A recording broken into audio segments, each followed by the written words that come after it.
Bem, nós estamos num momento aí muito delicado para a Igreja Católica, né? Os cristãos perderam aí, né, o Papa Francisco, um Papa muito querido, né, que ficou aí, permaneceu por 12 anos aí como Papa. E nós vamos conversar aqui com o Padre Ronaldo Mazula. Eu diria que é um momento triste, mas também um momento de esperança, de fé e confiança. Todos nós sabemos que Deus nos criou e Deus nos criou para a vida eterna, para uma vida espiritual, para uma vida transcendente. Isso significa que a morte faz parte do projeto criador de Deus e nós vivemos então a tristeza, mas a alegria de saber que o nosso querido Papa Francisco está junto de Deus. Todos nós vivíamos uma certa expectativa, porque desde o mês de fevereiro o Papa já teve vários problemas de saúde. E ficamos surpresos porque no domingo de Páscoa ele foi na Praça São Pedro, ele cumprimentou o povo, esse momento belíssimo. E foi a última Páscoa dele, mas a sua Páscoa que o projetou para o céu, para a comunhão com Deus. Então no mundo inteiro a Igreja Católica vive esse momento de luto, esse momento também de esperança, mas principalmente estamos no tempo pascal. Tempo de reafirmar a nossa fé na ressurreição, na vida eterna, nesse grande presente que Deus dá a todos nós. E ontem, com muito carinho, Deus concedeu ao amado Papa Francisco, que agora intercede por nós junto de Deus e cuida da nossa igreja. Eu o considero como um grande pioneiro. Pioneiro no sentido de trazer para a nossa igreja e para o mundo todo uma mensagem de paz, de reconciliação, de misericórdia, de acolhida. E acolhida aqui nós falamos não só de uma acolhida no sentido emocional, mas de acolher todos aqueles grupos de pessoas, cristãs ou não, católicas ou não, que se sentem necessitadas do amor e da presença de Deus. O Papa, como todos nós sabemos, não foi aceito em muitos setores, principalmente talvez conservadores, quando ele dialogou com judeus, com muçulmanos, acolheu mulheres e defendeu uma presença feminina maior dentro da igreja, o tema dos casais em segundas ou terceiras núpcias, o tema dos homossexuais, o tema também da promoção da justiça. O Papa, eu posso dizer, ou podemos dizer, ele foi uma pedra no sapato de muitas lideranças políticas e econômicas do mundo. Infelizmente ainda vivemos um mundo que tem em torno de 5 milhões de pessoas vivendo na pobreza e na miséria. E o Papa foi um dos grandes críticos de um sistema econômico e político que continua gerando milhões de excluídos, discriminados e abandonados. Então é o Papa da esperança, o Papa da paz, um homem que defendeu, que dialogou sobre as várias guerras e criticou as várias guerras existentes no mundo de hoje, de modo especial a invasão russa na Ucrânia, a invasão judia na Palestina, os conflitos na África, na América Latina. Enfim, um Papa que se fez presente nesses 12 anos com magistério, com um ensinamento belíssimo, muito realista, muito encarnado na realidade do mundo e, acima de tudo, muito cristão, porque ele tinha uma frase, um pensamento que para mim resume o pontificado dele. É isso que eu ia te perguntar, qual a fala dele que ficou marcado? Retornar à essência do cristianismo, a mensagem e ao estilo de vida de nosso Senhor Jesus Cristo. Bom, agora, com a morte do Papa, inicia-se um novo processo de escolha, né? O que podemos esperar? Então, infelizmente, muitas pessoas já estão focando quem será o próximo Papa. E eu convido aos nossos queridos espectadores para que nós, em primeiro lugar, vivamos o luto.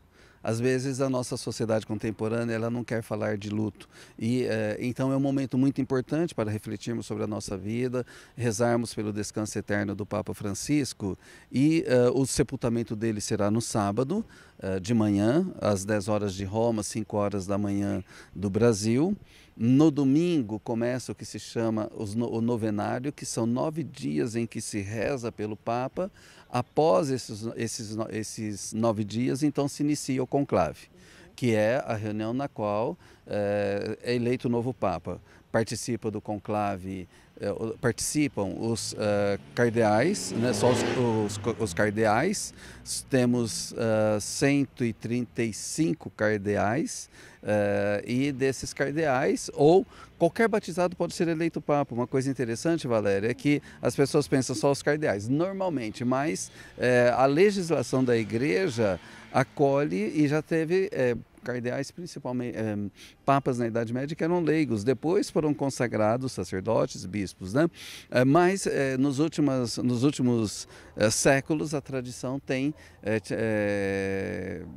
gerado papas, né, digamos assim, que geralmente fazem parte do colégio cardinalício. É claro que existem as especulações, vai ser um brasileiro, vai ser um africano, vai ser um asiático, isso é normal, mas vamos colocar nas mãos de Deus. É o Espírito Santo que guia a igreja, que que Deus envie um Papa que esteja em consonância, em diálogo com esse terceiro milênio, como foi o Papa Francisco.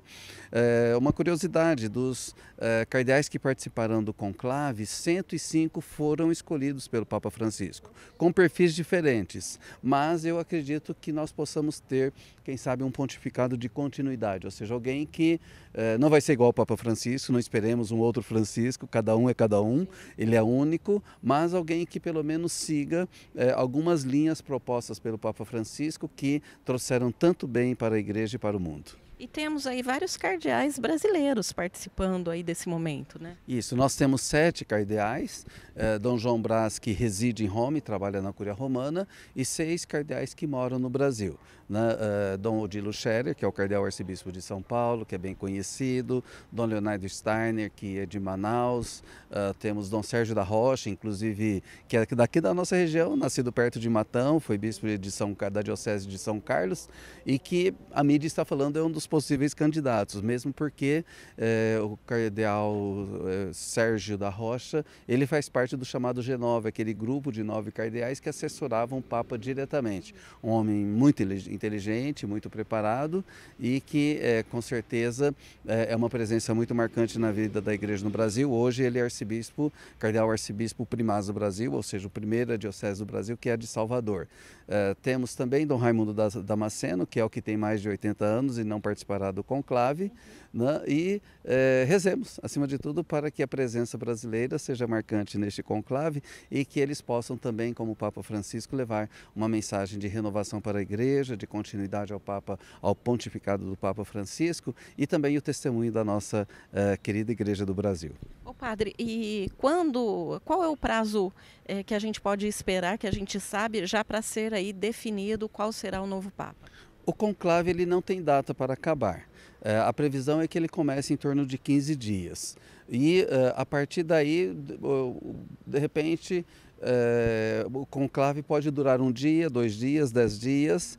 Como o Papa Francisco, ele teve uma atitude muito interessante, que foi aquela de internacionalizar o cardinalato. Até as últimas décadas, o grande número dos cardeais, eles eram europeus, e latino-americanos e norte-americanos. O Papa ele escolheu muitos cardeais da África, da Ásia mesmo, de regiões desconhecidas. Então é claro que esses cardeais, muitos deles não se conhecem. Então, antes do conclave, existe esse momento de conhecimento, de reflexão em torno do perfil do novo Papa. E o conclave, ele pode, como eu disse, né, não tem uma data tem data para começar e não tem data para terminar. Ele só termina quando é eleito o novo Papa. Tá certo. Bom, e nessa terça-feira, hoje aqui na igreja, né, de Santa Cruz, acontece uma missa, né, em homenagem ao Papa Francisco. Isso, no mundo inteiro estão ocorrendo missas, porque a Eucaristia que alimenta a igreja. Foi o grande alimento da vida do Papa Francisco. A Eucaristia, nós a celebrávamos na Quinta-feira Santa, a primeira Eucaristia celebrada, instituída por nosso Senhor Jesus Cristo, e ela é o grande centro da vida cristã. É claro que temos outros sacramentos, temos toda uma prática, uma vida cristã, porém a Eucaristia é o momento da comunhão, da oração, da intercessão e principalmente de reafirmar a nossa fé na ressurreição e na presença de nosso Senhor Jesus Cristo na nossa vida, na vida do Papa Francisco e de toda a humanidade. Ao Pai Criador e ao Filho Redentor e ao Espírito glória.